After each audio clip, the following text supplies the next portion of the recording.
Good afternoon. My name is Jeff Moffat, and welcome to today's presentation about Victoria's tech sector, featuring Dan Gunn, CEO of VIATEC. For those of you who are not already WorkBC clients, WorkBC offers free services and supports for anyone not already enjoying long-term sustainable employment. Your WorkBC case manager can help you connect with the right employment opportunities and to provide the coaching, workshops, training, and funding to be the best applicant you can be. Call us today at 250-388-0858 or visit your nearest WorkBC center in person to find out how we can help. We respectfully acknowledge the Lekwungen and Wasanich people on whose land we live, play, and work. The Songhees, Esquimalt, Sartlip, Sayout, Sakum, Pocatchin, and Malahat, whose relationship with the land is sacred and continues. Our acknowledgement is heartfelt and genuine. We dedicate ourselves to learning about local Indigenous people and culture, to share what we learn, and to listen to and respect Indigenous voices. For today's presentation, we ask that you remain muted and video off so we can enjoy a high-quality viewing experience. If you have questions for our guests, please type them into the chat and I will pose them on your behalf after the presentation. Our session's being recorded so that WorkBC clients can review the material at a later date. Now, tech talent ranks Victoria as Canada's 7th largest tech city, just behind big hitters like Calgary and Montreal. While our city has fewer than 100,000 full-time residents, the region employs more than 10,000 tech workers. Dan Gunn, thanks for being here today. We hope that you can paint a picture of Victoria's tech sector and into the opportunities that exist for our clients. Thank you for being here. Welcome, Dan. Thanks for having me. Should I turn video on? Just so you can if you want. I think it's great. I can wave to everybody. Yeah, thanks for having me, Jeff. I'm happy to be here. And thanks to everybody else who's tuning in and currently video off and muted. So I'm Dan Gunn. I'm the CEO of VIATEC. I'll tell you a little bit about our organization, about the tech sector. And at the end, I have some tips for finding jobs in our tech sector. I look forward to your questions. I'm not sure how much time to leave for it. Normally, I encourage people to interrupt me with their questions, but that'll be a little bit more difficult here. So Jeff or Mike, if any questions come in that you want to just ask while I'm rolling, that's fine. It won't throw me off at all. So feel free. Next slide, please, and we'll get rolling. So VIATEC, we're a not-for-profit tech industry association, and our mission is to cultivate the most cohesive tech community in the world. Just a little bit about that. Tech is our #1 industry, and I'm going to show you some more stats about that soon. And it's been thriving and growing. I've been at it now for over 20 years working here at VIATEC, and I've seen the tech sector grow from about 600 million into the billions. And one of the things we've watched happen in other communities is as the sector gets bigger and bigger, it gets a little bit more fractured, splintered, and separated. And so we're working really hard to try and do everything we can to bring together the tech community as well as we can, because really the reason why we have such a strong, thriving tech sector has been how collaborative the companies have been here. So I'm gonna tell you a little bit about it and some of its characteristics along the way. So if you could just go to the next slide, please. Our focus areas are 4 main areas: regional and sector promotion, networking and connections, talent, and education and mentoring. And so right now we have about 350 members of our organization. We know of, according to BC Stats, there's about 1,000 tech companies in Greater Victoria. However, it's more like 500 of them are like, employing multiple people. And so sometimes you get companies that are registered as like consultants or individuals, and they're not really taking off as a going concern yet. But still, we have a rather large tech sector. And so one of the things that we need to do is find what are the great consequential denominators among them. So there are things that companies can do for themselves, but there are other things that one company can't do alone. Like, for example, with regional and sector promotion, I'm going to show you next slide and the slide after that, please. I'm going to show you some stats about the tech sector. And so this is based on an economic impact study that we did. And so one tech company can go out to the world of investors and potential employees and say, look, I'm living in a thriving tech industry. My company does this.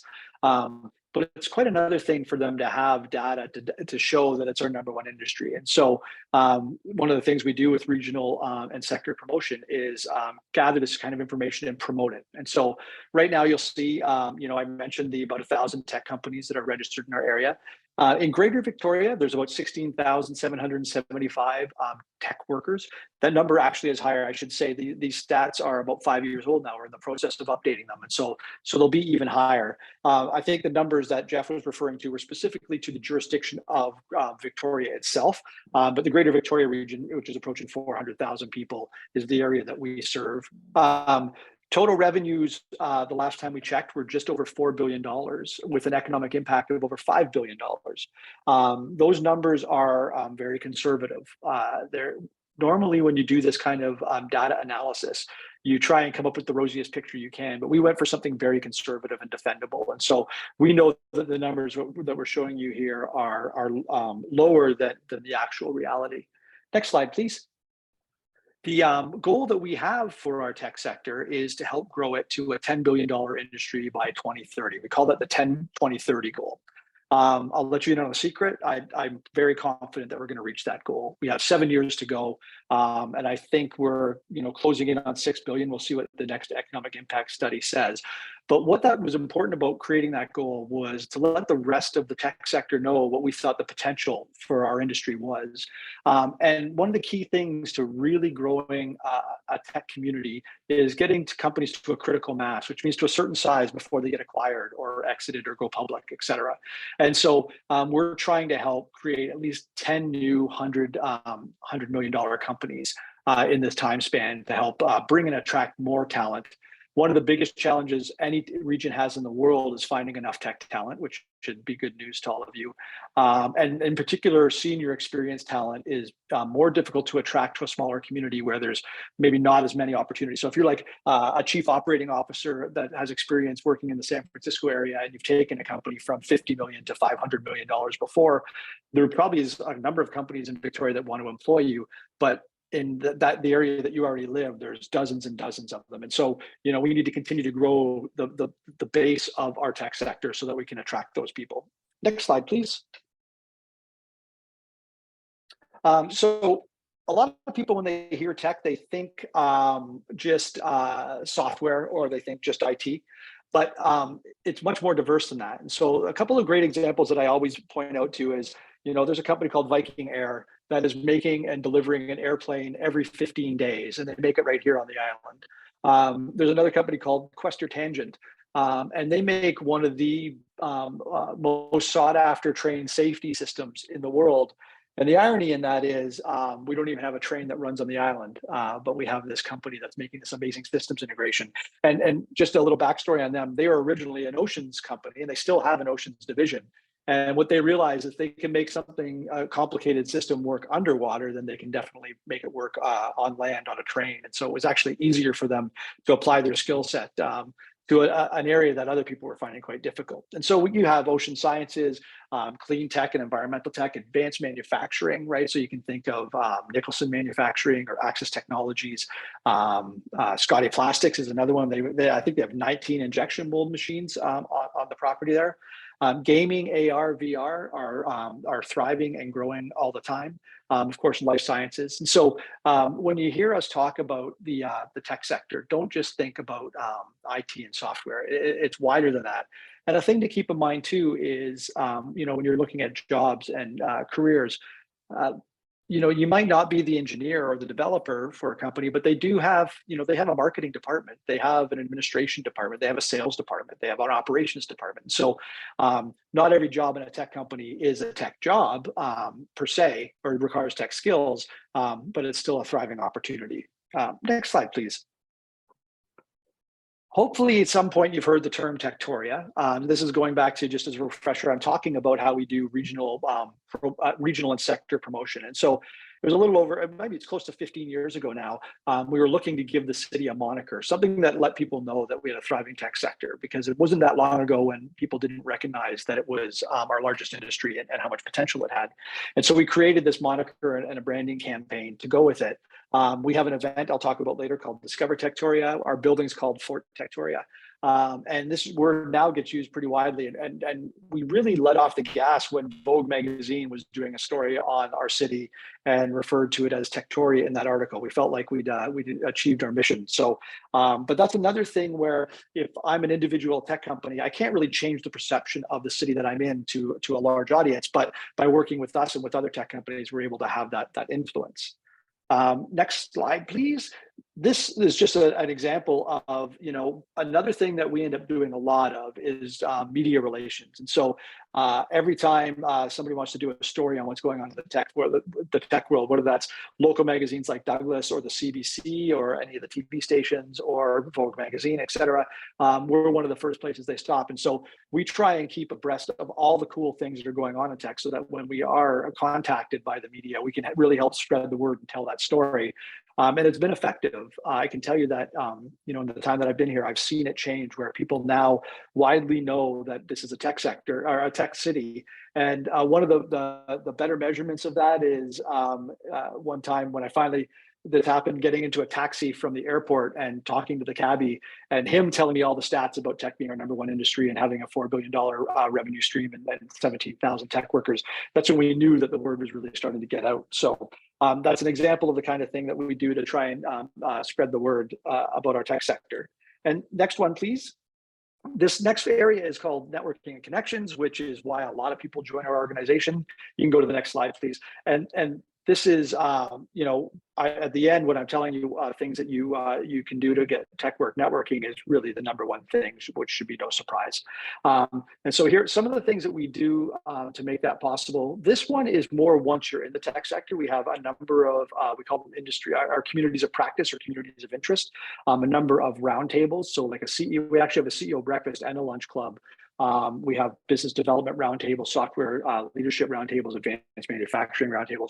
And what those are for is for bringing people together that have similar roles in different companies, for them to share what they're dealing with, their best practices, the opportunities they're seeing, the challenges that they're facing, and to help each other out. This next slide, please, is definitely spot on for everyone who's tuned in today. So on June 2nd at the Crystal Gardens, we're going to be doing Discover Techtoria again. This is an event we've been doing we started it 20 years ago. And that was when nobody really recognized that there was a tech sector here. But there will be an exposition there of about 75 tech companies that are there to answer questions about what it's like, what they do, what it's like to be in that field of work, showing off and letting you try their products and services. There's going to be talks throughout the day about topics related to careers, related to groundbreaking technology. And that's all still coming together, but put it in your calendars now. It's a free event. We ask for a donation to the food bank as you come in the door. But it's a day-long event from 10 in the morning till 5 in the afternoon. And it is hands down the most concentrated, easiest place for you to connect with and discover what's going on in our tech sector all in one room. And so, so please check that out. And there's a link. I'm not sure if this presentation will be shared with everybody, but our website is viatec.ca, which is viatec.ca.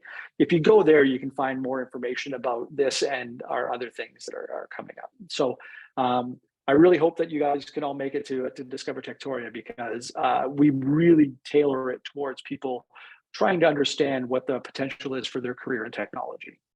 And while I'm on that, actually, I don't have this in a slide, but I should mention that one of the things that's really appealing about tech careers, and maybe you already know this, is that generally a tech career pays better than most other sectors. The last time we saw a study on this, an intermediate wage in the tech sector. Now this was tech related, so you gotta take that into account. Was in the range of $80,000 a year, which is higher than the median household income in the CRD.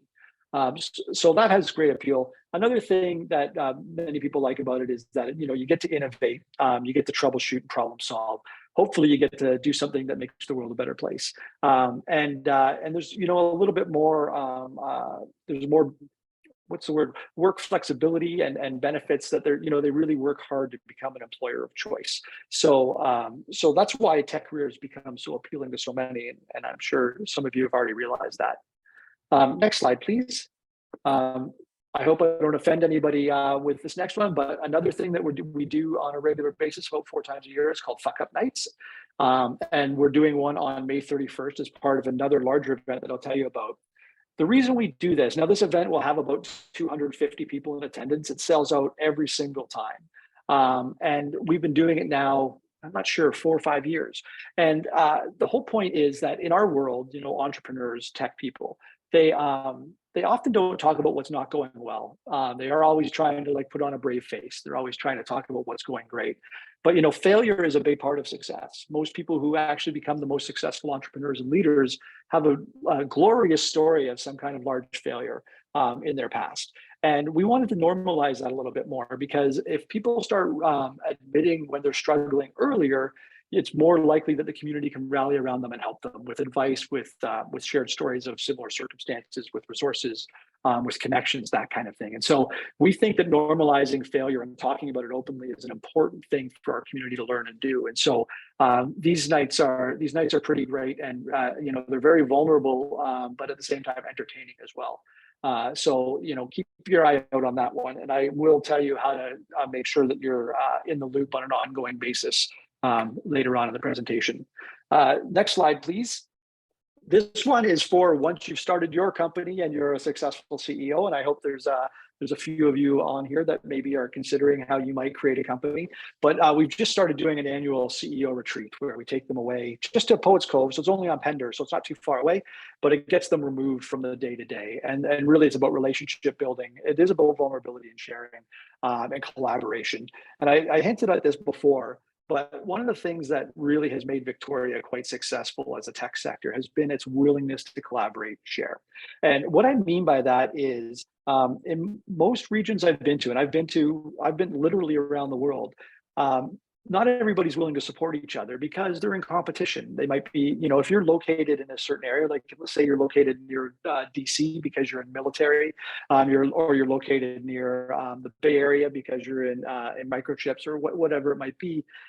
There's a reluctance to share too much because whoever you might be sharing it with in your community is probably competing for the same business you are.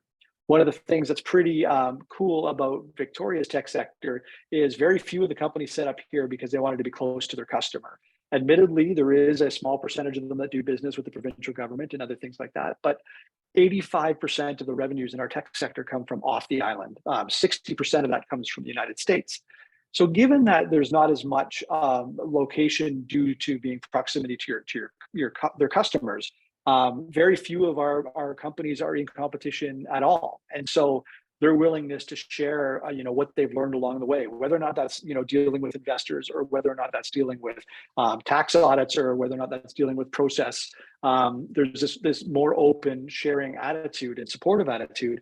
And then the cross-pollination, an advanced manufacturing company can probably teach a software company a great deal about something related to inventory management or process engineering, whereas a gaming company may very well be able to show an advanced manufacturer something about customer engagement or repeatable process, et cetera. And so the fact that we have this diverse sector and that it's very collaborative means that there's this willingness to share. And as a result, if you're in a community like that, you don't have to make the same mistakes that the people made before you because they can warn you about those pitfalls. Next slide, please. Another thing that we've been doing now for almost 20 years is an awards ceremony. The next one will be on November 30th. This is, it's a gala event that we do. And we started it again because we were trying to make sure people knew that there's a thriving tech sector here. But it's a great way for us to highlight and spotlight the companies we think are doing things the right way. The ones, whether or not that's how they're innovating or how they're supporting their staff or how they're volunteering for the community. It's a way for us to shine a spotlight on them and also for everybody to get together and have a good time and celebrate a strong year and all that they've done. And so once you're in the tech sector, even if you're not, maybe it's an event you want to consider attending so that you can learn a little bit more. We'll have somewhere in the neighborhood of 50 finalists. And so we profile every one of those finalists as part of the event. So it's another good way to find out who's doing what and what's up and coming. Next slide, please. And now we're getting closer to what you're probably most interested in, and that's the talent side. Next slide. And so one of the things I hope you all know that at viatec.ca, we have a job board. 83% of the companies we talk to use that as a recruiting method for finding people in our sector. It's been a really interesting time. Maybe we can deal with this in the question period. But the last 2 years leading up to this year, we went through a very hot period in the tech sector. Valuations went through the roof, which meant investment dollars were coming in quickly, and those dollars were being spent quickly. And that meant that there was just a ton of hiring. And it was a bubble, and that has started to normalize. Look, now that interest rates are rising, and a few big tech companies have stumbled, you're seeing that get scaled back. It's not as dire as it might seem in the press. A lot of the time they'll be like, they might mention Facebook or Twitter. Well, actually, let's leave Twitter out of it because they're having a whole other separate set of concerns. But somebody like Facebook or Google laying people off. Most of the time when they say that, like even if it's a big number, like 10,000 people, they're still employing more people this year than they were that time last year. And so there is some equalizing that's taking place out there. But it's normalizing, and there's still lots of opportunity. Like I said, I've been at this for 20 years, and there has never been a time where the number one challenge to growing a tech company was finding experienced tech talent. And so that continues. This job board is ours. We also have those jobs cross-posted onto BC Jobs and BC Tech Jobs. So they're another place that you can check. And so next slide, please. Earlier, I mentioned too, the average salary in the tech sector. This document is not available to the public. But when I talk about what an intermediate tech worker makes in the sector, one of the things that we can do that's really helpful. So you might recall at the beginning, I was mentioning that as an organization, the most important thing we can do is find areas where companies have a need that they can't work on by themselves. And one of those is like, what's going on in compensation in our region? What's going on in compensation in our region compared to other parts of the world and region? And so we do this analysis every few years to get a sense of that. And like I said, intermediate. I'm not spilling any confidential information. BC Stats, I think it is, says that the average tech salary for an intermediate tech worker is $82,000. So, but that's another good example of something that we can do by bringing the community together and collaborating. Next slide. This is, and we can just go right to the next one after that. So education and mentoring. Education is going to be critical if you don't already have a tech career. And I'm going to give you some free resources at the end that you can check out to increase your tech skills. But let me tell you about some of our programs. And so we have a program called Scale Up BC. And so VAP stands for the Venture Acceleration Program. Lift is the CEO retreat I mentioned, and W Venture is we've run 4 cohorts of an accelerator program just for women entrepreneurs.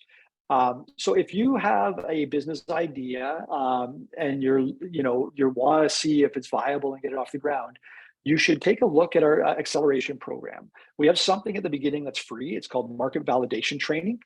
So you apply for our program, we'll give you access to the MVT. And that will walk you through the steps to evaluate whether or not the business idea you have has a chance of succeeding. And then we have a team of experts that will review that. And if we think you're onto something, then we may invite you to be official part of the accelerator program. But at the very least, we can give you a bit of advice. And so keep that in mind if you have an entrepreneurial mindset as a potential resource. Next slide. The accelerator has been quite successful. I'm just waiting for the next slide so you can see it. There we go. The accelerator, we've been now operating it for just over 10 years. And we have seen, well, there you go. We've had 1,245 entrepreneurs and companies apply to the program. And we've supported 326 of them. That's just gives you a sense, that, you start with the number of ideas, but it gets watered down over time, or it gets scaled back based on the viability. But 82 of those companies have graduated from the program. We currently have a backlog of applications because we're part of the Startup Visa program, which is a way for international entrepreneurs to get a visa to set up their company here in Victoria. And we're very popular there. And now Immigration Canada is finally getting a little bit faster at reviewing those applications. We're spooling that back up. The companies that we've worked with, the 82 graduates, they've raised 47 million, actually much more than $47 million in investment, but that's the number we've had reported. And they've increased their revenues by $166 million. Most importantly, the ventures we've worked with have created net new 638 jobs. And why do I say net new? because they've probably created double that number of jobs, but not all of them still exist today. So that's the number of jobs that have been created by the companies we work with that are still available. And that number is really important because it shows the importance of us supporting early stage companies. It shows the amount of job growth in the sector. And of course, when we're talking to potential political funders, 638 people making a good living means a lot of tax revenue as well. And so we like to highlight that. Next slide, please. One of the things I want to let you know about is I'm sitting in Fort Victoria. We're at 777 Fort Street. We own this building. We bought it in 2014, and we have it as a co-working space. And so there's 5 floors. The main floor has a cafe and a co-working lounge that's open to the public. So we have really good Wi-Fi. There's lots of washrooms and comfortable seating. So if you're looking for a place when you're job hunting, or if you're looking for a place to meet with friends, or you just need a place to sit down and work, do some of your own training and skills development, by all means, come by and take advantage of it. So far, we've had, right now we have 22 companies. Can you go to the next slide, please? Sorry. We have 22 companies in the building, and they have 143 seats. And so those come and go. It's a very interesting time with remote work, which is something I might get a question about later. But so sometimes people, like my office, we're in the office 3 days of the week, and the rest of the time that we're remote. And so there's 143 seats, but there's people here at different times on different days. And already, since we've opened this building 8 years ago, 108 companies have called this building home. And so that means somewhere in the neighborhood of 90 of them have moved on and taken up offices somewhere else in the region. And the reason we do this is, one, owning real estate is not a bad business model for us. Of course, it gives us a nice stable financial backing. But when you're a very young company, finding affordable space, finding flexible space is difficult. You can't really sign up for a 5-year lease when you're just starting your company. You don't know how quickly you're going to grow. You don't know if you're going to need to be bigger or smaller. You don't know what's going to work out. And so by us having very affordable and flexible rates, we're able to give people that starting point, that launch pad to get rolling. And then once they get their feet under them and they grow to a certain size, we encourage them to sign a regular lease and move to another venue in the city. So that's available for you. And the next slide gives you a sense of the companies. You might know some of them that have been here. Let me just see if I can find some that are on here. I'm looking for Lamazoo because I really love telling that story. Lamazoo is a great company. They're in the AR/VR space, or in data visualization, and they started by that cafe I was telling you about downstairs, that lounge. The 2 founders were just hanging out there. I think they met at an event here, and then they were meeting here for coffee, and they're talking about entrepreneurial ideas, and they decided to partner and create this company, which originally was about creating, essentially taking veterinarians' textbooks and turning them into virtual models, so that you can wear virtual goggles and you actually look at the anatomy of various animals and things like that. They've since gotten so good at data visualization that now they're in demand in a number of subsectors beyond that, including mining and other industry resource-based things. And so it's very cool to think that somebody met here, had a coffee here. They then went on to create a company. They moved up. They took a small office, and then they took several offices, and then they got to the point where they moved out. And now I think they're in the neighborhood of 50 to 60 employees all around the world. So that's a pretty neat one. So it's really great to play a role in getting them started. Next slide, please. We can just, so getting to things that you can do to find a tech job. First off, next slide, please. Network. I'm sure you've heard this a million times. And so what I want you to know is that, there's a lot of opportunities to network, and I'm going to tell you about some of them, but I want to give you a tip. Most people, when they start networking, they come at it from this is what I want from you point of view. They have their resume in hand, or they have their business card, and they try and sell their service right away. The most effective networking I see is when people just take an honest interest in the person, the work that they do, and they look for ways that they can help. And so that may sound a little unusual, but if you come to events and you start to get to know people and you start meeting more and more people, and you can find a way to be like, oh, have you met this person already? They do something really similar. You guys might get along.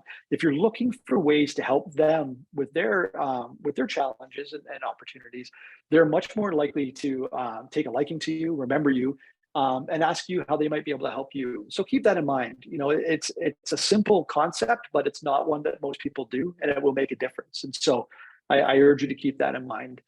Some of the things that are coming up that I really want to make sure you know about it. One is the Scale YYJ event. So that's scaleyyj.ca is the website. It's still being populated, but it's going to be a week of tech and entrepreneur related events, May 28th to June 2nd, all over the city. And so there's going to be something for everyone. I know there's one in there already that's like how to use AI to make an artistic masterpiece. So that's kind of interesting, and there'll be some interesting people there. There'll be mixers and networking events, and it will conclude at Discover Techtoria, which I'll talk about in just a second. Also look for meetup groups and hackathons, other things. Like if you want to work in the tech sector, then look for things that are happening adjacent or as part of it that you can go to. Start building your network. Too often I hear from people that they want to work in tech, but they haven't started building their network yet. They start building their network once they're looking for a job. And you want to start that the moment you think that's what you want to do, you want to start building that network out. So look for those opportunities because there's lots of them. To help you with that, you can sign up for our weekly e-bulletin. In this presentation is a link. I think what I'll do, Mike and Jeff, is I'll send you some links afterwards, and then you can share them with the group to make it easier for them. But we have a weekly bulletin that goes out every Wednesday, and it lists upcoming events and recent news. It's obviously it's free, and it's an easy way for you to know what's going on. Definitely watch what's happening in the news around tech so that you are informed about the latest things happening. Like Certain this week just announced that they raised another, I can't remember if I think it's a lot. It might be $40 million. And so those are the types of things that people will be talking about in the tech sector. And so knowing that when you're at meetups and hackathons and other networking opportunities is a good thing. So watch the news and watch our events page on our website. You know, if you go to viatec.ca, you'll see an events thing. There's always a list of events that's there of what's coming up, and they're a great way to know what's happening. And you might want to consider, like if you're a woman and you want a job in technology, you might want to consider reaching out to IWIST, which is Island Women in Science and Technology. They're a great group. If you're a student that's from UVic and you have an entrepreneurial idea, you might want to reach out to the Coast Capital Innovation Center. There's also Alacrity Canada. There's ourselves. So there's a number of groups dedicated to helping you get connected and find your way into the tech sector. Next slide, please. So I just mentioned, and I mentioned it earlier, Discover Techtoria is coming up on June 2nd. And I just can't stress this one enough because it's the way for you to probably get the most done in finding your way into the tech sector. When you're there, you can determine what you want to do in the tech sector. You can research the skills and qualifications needed for that career. And you can network with people who actually are in that field. And so it's definitely your best opportunity for accomplishing all of that in one place. And next slide, please. Now, one of the things I hear a lot when I talk to groups like this is that people want to be in tech, but they don't necessarily have training or experience in the sector. All is not lost. There is lots of free tools out there to help you learn. And I can tell you that employers are impressed when somebody has taken the time to find resources on their own, teach themselves a skill, or use an online course to teach themselves a skill, and they start to create a portfolio of their own passion projects. And so I've got 3 slides of them. Again, I'll share that with Jeff and Mike so they can share it with the group, because it probably doesn't make sense to talk about each one. And I want to provide a caveat. I haven't participated in each of these, and so I can't say for sure the quality or the outcome, but I've heard good things about most of them. And so there's a brand new one that I want to highlight at UVic with Lighthouse Labs that was just announced recently, which is a web development bootcamp and a web development flex program that's worth looking at. Cybersecurity is an important one. There's an important field right now that a lot of people are paying attention to because it's not done very well. So cybersecurity training, there's a free program from Retrain. And NPower has IT analyst programs, data and IT analyst programs. Next slide, please. You're going to see on the next 2 slides, 6. Oh, Oh, I see. Yeah, just bringing it up. Okay, cool. Um, there's so here's 6 of them. One in particular on this list that I've heard about quite often is Code Academy. Um, Almost every one of these will have some sort of free offering. Some of them will require you to pay to get certified, or they will have a premium level that gives you more resources. But definitely check it out, as well as these other ones. Next slide, please. And I can tell you that on this next one, I've heard pretty good things about Free Code Camp. MIT open course is amazing. You can actually take MIT courses for free. Of course, if you want to get an MIT degree, that's when you have to pay, but you can take the courses. Dash General Assembly, I've heard good things about. And Khan Academy isn't just for tech. If you're like, I have a 12-year-old son, and sometimes I use Khan Academy just to remember things about algebra when we're working on his math homework and things. But Khan Academy covers just about everything. They'll even have things on there about like angel investors and things like that. So if you're thinking about being an entrepreneur, you're trying to understand angel investing, venture capital investing, term sheets, things like that. All of that is available on there. And then next slide, please. When you're developing these skills, it's a good idea to start building your online presence. So remember that when you're looking for a job, it's very likely that potential employers are going to be looking at your social media presence. Make sure it's professional, of course, but also utilize that as a way to start demonstrating and showing off what you have built, what your passion projects have been. So if you have a blog that's on an area of interest that you want to work in, then you should, make sure that that's up and running, or a website to showcase your portfolio and your work. Passion projects demonstrate that you're a self-starter and that you have an ability to learn. They're pretty easy to do, and you're going to need those skills. It's going to be difficult for you to get hired without you demonstrating any interest or commitment to the topic. And so this is a good way to show potential employers that you're serious and you're putting in the time, and they should want you as part of their team.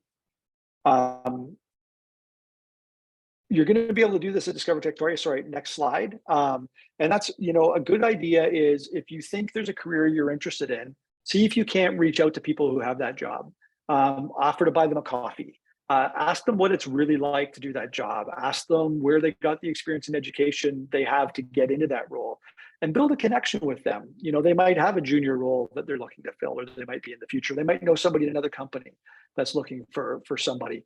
And so doing that sort of informational interview thing can be really effective. And I've already talked about how collaborative a place Victoria can be. I find that, getting a coffee with somebody to chat isn't all that difficult here. And so show that you're a proactive go-getter, and try and find people that you can connect with. And I think, oh yeah, and then of course, next slide. I'm sure you've been told this a million times already by Work BC. This is about, making sure your resume is tailored for each job, cover letter. One of the things you got to know is a lot of these jobs people apply for, there's a lot of people who apply for it. So the first screening is going through to see if you have everything they think you need. And so if they've listed like must-have skills and you don't highlight that you have those, then you might get put in the pass pile. And so keep that in mind, and whatever technical skills and experience you've developed, get it in bullet form to make sure that they notice. And then next slide, another boilerplate thing when you're preparing for your interview. I've told you about researching the company, so watching the news. We have a directory of tech companies on our website, so you can do a little bit of research on those companies, as well as check their own website, of course. But before you go to the interview, really understand them. Look for what they've been posting on social. Look for the recent news releases. Go in there and show them that you're a fan of what they do. You can do the practice interviewing thing, which I'm sure you guys are already doing, and of course, dress for the job you want. Now, when you professionally in the tech sector can look like a lot of things, but make sure you make a good first impression. And then finally, last slide, I want to talk, I'll do this for like 2 minutes, and then if there's more questions. So artificial intelligence, everybody's hearing about it for the first time. And, I've been hearing about artificial intelligence for decades, but it really has finally crossed the chasm into something that's viable for just about everything. And I was saying to Jeff and Mike before the session that, There was a time in Africa when they were really behind in telecommunications. They didn't have all of the infrastructure in place for telephones and cable-driven internet, et cetera. And then along came cellular technology. And that allowed, developing nations like that to leapfrog immediately into having the infrastructure by using cellular technology and not having to spend the money and the time and the unreliability on the hardwired infrastructure of telecommunications. And I think artificial intelligence is one of those leapfrog opportunities from a skills perspective. It's likely that within 5 years, one of the most in-demand jobs out there is going to be senior prompt engineer. And so when you're working with AI linguistic models, the way you get the output you need is through prompt engineering, right? By asking it the right things. Very few people are good at this yet. And anybody who is good at it is just learning it now. And so there's a real opportunity for all of you to start really diving into this. There's tons and tons of content on prompt engineering, how to use ChatGPT in a good way, how to use Midjourney, how to use DALL-E, all these different things. But this really opens a door. And so, I've talked a lot about like code training and developer training and things like that. It's going to be really interesting to see how in demand those hard skills are going to be if we can use AI to generate a lot of the code. And what'll be the determining factor of our value is how well we are at instructing the AI to write the code as opposed to writing the code ourselves. And so I think that this is a new frontier moment in the tech sector, and I haven't really felt this way, like there was a surging opportunity since the mid 90s when the internet first really started to take hold. So I'm going to stop there because that's 40 minutes and I haven't even had a sip of water. And I will take questions. Mike or Jeff, am I to go through all the chat here? Or are you going to just ask me them? Oh, I have some questions here for you, Dan. Just want to make sure you had time to drink your water. Thank you. The first question, no worries. Does your compensation study gather information from companies that opt in, or is it comprehensive of all tech jobs in Victoria, BC, and Canada? Yeah, no, it is voluntary. And so we generally have in the neighborhood of 75 to 125 companies participate. So one of the things we do is we look at who are the larger employers and make sure that they're in there. And we look for a spread. If there's a job in there that doesn't have more than 5 responses, we don't feature it because that's just too little of a pool to have an accurate sense. And so it would be amazing if we could just have all of that data, but of course, there's lots of confidentiality and things related to it. And so we do the best we can by convincing companies to participate. Awesome. Well, thank you. And again, Dan, thank you for that presentation. I know for myself, I've lived in Victoria for 10 years, and I've heard of VIATEC and I've heard of Techtoria, but being able to put it all together and what it is, thank you for that. So Pleasure. Next question for you. Is there one specific part of the tech sector, app development, online financial services, that is the single biggest driver of Victoria's economy? Is there a specific one that I should direct my skills at? Where am I most needed? Oh, great question. In so many ways, it's a great question. So, and it's not a simple answer. So, if there's 1,000 tech companies registered with BC Stats, and we think there's 500 employers, I would say, and I haven't done this calculation in a while, but more than a third of those companies are in some sort of software. And a greater number than ever is in software as a service. Now, just quickly, if people don't know what software as a service is, it used to be that you would go to the store and you would buy Microsoft Office, and you would take it home and you would install it, and you owned it. Now, more and more things are delivered with a monthly fee. So I use, for example, I use Calendly, which is a tool that allows me to control my calendar, but share a link. Anybody can then go in and pick a time that works for them without us having to go back and forth. Right. So I pay a monthly fee for that. That's called software as a service. It's a very popular business model because it's super lucrative. It's, one of the great things about digital is, does it cost anything to replicate, right? The ones and zeros are free. So you just see a lot of activity in there. Now, that said, right, so if I figure there's 150 software companies, it might be even higher. There's 60 advanced manufacturers.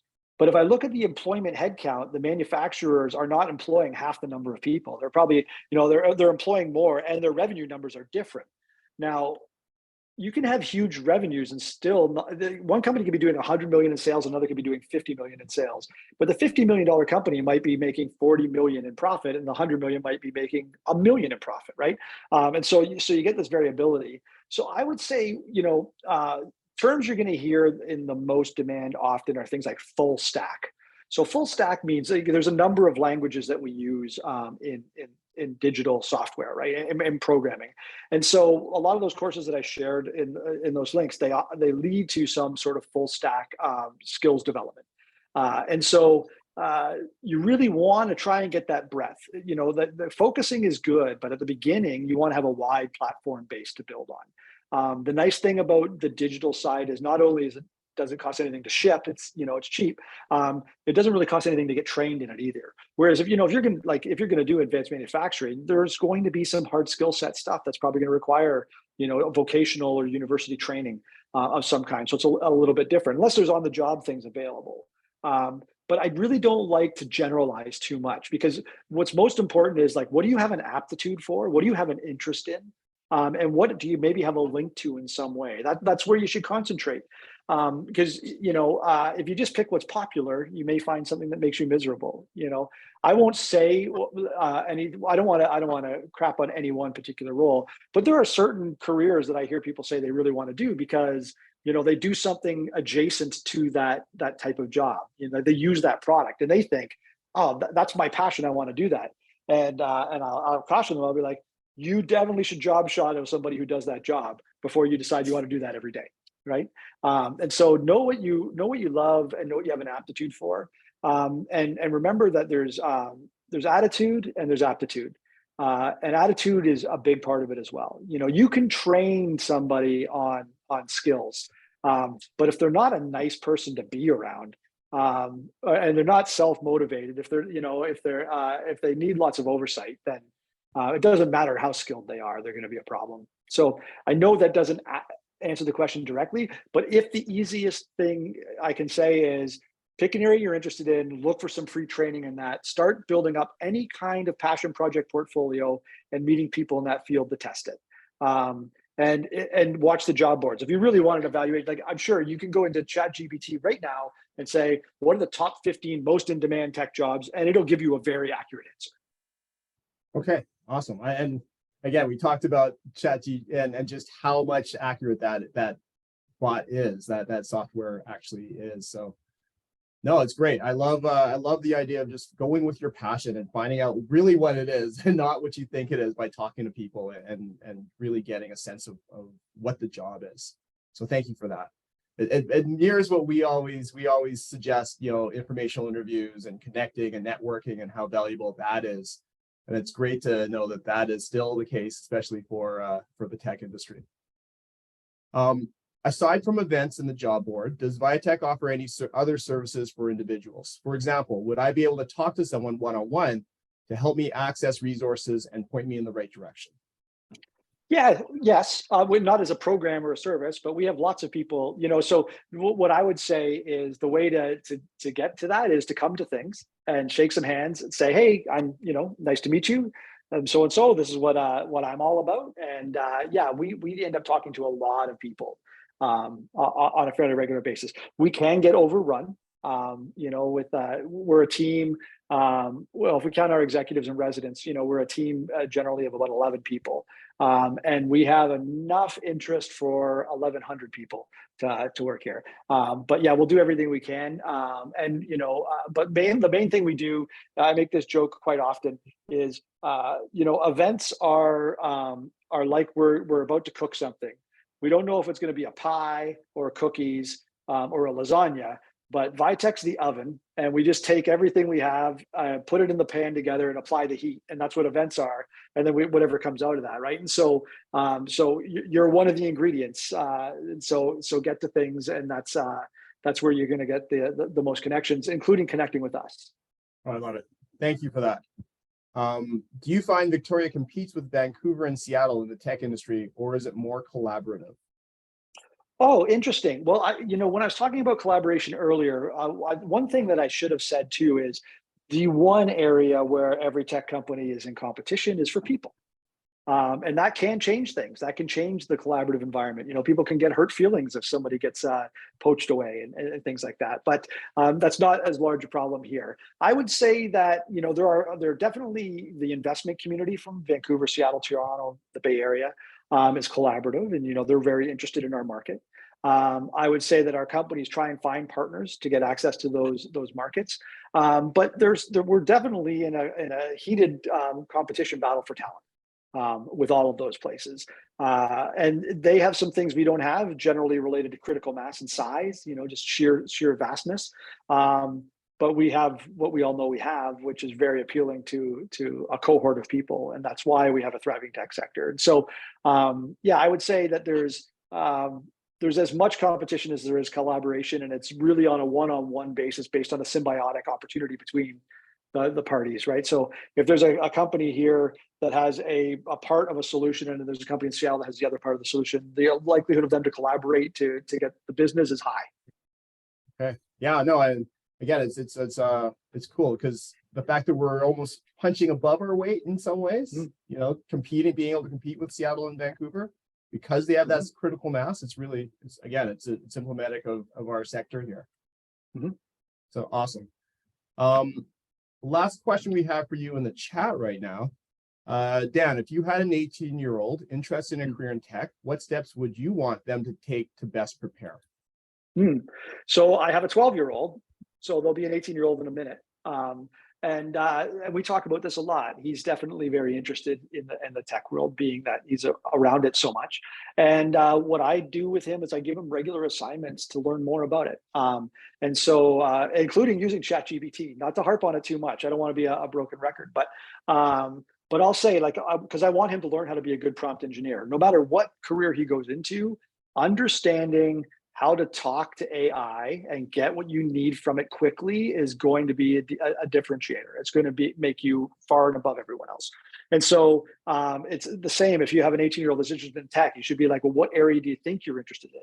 Who does that locally? Go have a coffee with somebody who does that. Obviously, go to Discover Techtoria, talk to people there. But do your research, really dig in, because that's how you're going to stand out. It's the people, I see it all the time. I see people who have no technical background that become all-stars in the tech community because they start building their own things. They start learning how to do things on their own. They show that they're self-motivated, self-taught. They're able to learn. And so the main thing is all the information is out there. Everything out there is available. And so if somebody says they're interested in something and they don't already have more than a shallow understanding of it, then I don't believe them. Okay. So a follow-up to that question then, is the traditional four-year computer science degree dead then? No, but it's changing. I think that the issue with traditional degrees is the time and expense, where the demand is now, the value is now.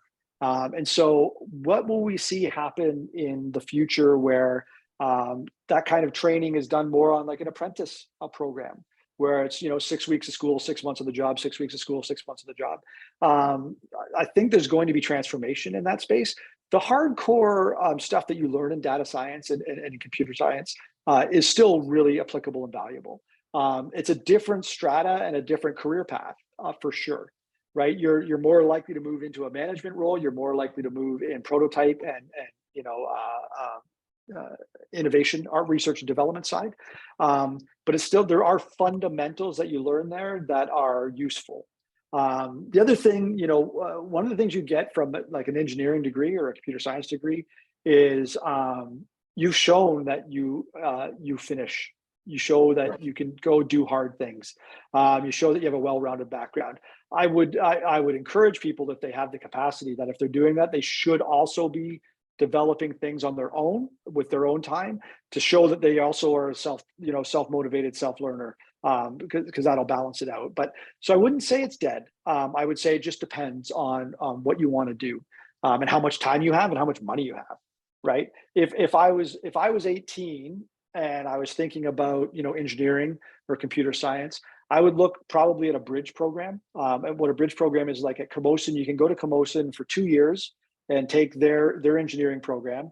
And if you do well in that, you can take a 6-month course called the bridge course, which gets you into UVic engineering. And then you move into UVic engineering, you do your 3rd and 4th year. What I know talking to employers and meeting people who did bridge school, they're the best.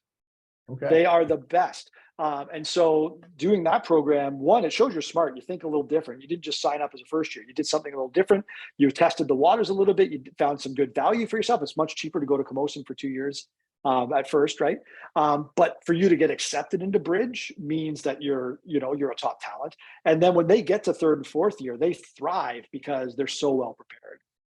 And so people thinking about that area should definitely explore that. Okay, thank you for that. Yeah. That's a great tip. You kind of called it earlier, but do you have any stats or a rough idea on what percentage of tech jobs in Victoria are in the office versus remote? Do I have any real data? I don't want to give you just anecdotal. I'm trying to think back. We did survey this a lot during the pandemic. I don't think I have data. So let me tell you what I'm seeing. I'm seeing some companies went remote and stayed remote. There's a handful of them. It depends on the business you're in. So often people, they try and argue this is the trend in work. That's not right. It depends on your customer. It depends on your market, right? So the fact that you're in Victoria actually means that remote work might be easier because probably your customers aren't here anyways. And so that proximity face-to-face isn't the same. But if you're in complicated research and development, you need the team together problem solving. And so I know I have some of the most respected CEOs in town. I know some are 100% remote now and some are 100% be in the office. And so it really varies. I think, where we are, and this is kind of a middling answer, but where we are is, most people have a little bit of remote still, maybe up to half remote and half in office. And we're seeing more of that. I think the other thing that we're seeing that's really a trend though, is if your companies aren't going to have as big a footprint in the office, they're going to go into buildings like Fort Victoria, where they can have 2 or 3 offices. They have multi-use facilities that they can utilize so that when people want to go to the office, they can use it, but people want to work remote. They're not going to pay. Like the number of offices in the world right now that are mostly empty is still very high. And so, and how that's going to hold up, I don't know. Because there was one thing definitely that was contributing to that was the job market was so hot that employers were willing to do anything, right? Because they just couldn't find enough people. There will be the pendulum coming back a little bit on that. When it really comes down to one of the things I've learned is whatever anybody tells you they think is happening is a reflection of their bias. It's 100% projection. It's what they want to be true. So it's a little bit of everything. And it comes down to the people, the character of those people, the market they work in, the type of customer that they have. Okay, thank you for that. Wow. We have a couple of just rapid fire questions to finish off today, if we could make them rapid fire. The first one, accepting contract jobs are a good deal for newcomers? Question. Yes. Okay. Second one, what kinds of transferable skills from other industries do you find valuable? It's more, that's too broad a question. So the answer is, the term soft skills, hate it because it means too wishy-washy, but likable, collaborative, problem solver, prompt, friendly, like being a good person is very transferable. And there are a lot of people with great skill sets that aren't necessarily nice. And so that's the most transferable, basic things about just being diligent. Awesome. Dan, thank you so much for your time today. This information was great. We will, again, this recording is available to all our Work BC clients, available through Client Connect and Career Connect, which is virtual tech stuff. So again, thank you for this. I think a lot of people, just from the chat right now, a lot of thank yous and stuff going on there. Again, the information was so valuable, and I think people are, I'm just thankful that it sort of connects to what we always tell people is still the best way of connecting to employment. And that's going out, talking to people, letting them know who you are and being presentable. And yeah, that's all good. Thank you for letting us know about Discover Techtoria. That's, I think, that's a fantastic event coming up right away. And thank you again so much for your time and your information and your knowledge today. Oh, my pleasure. Thanks for having me, and I wish everybody luck. Oh, thank you. Thank you, everyone. Thank you for your time. Thank you, Raven, for captioning today. Everyone have a great day. And thank you for attending today. Thank you.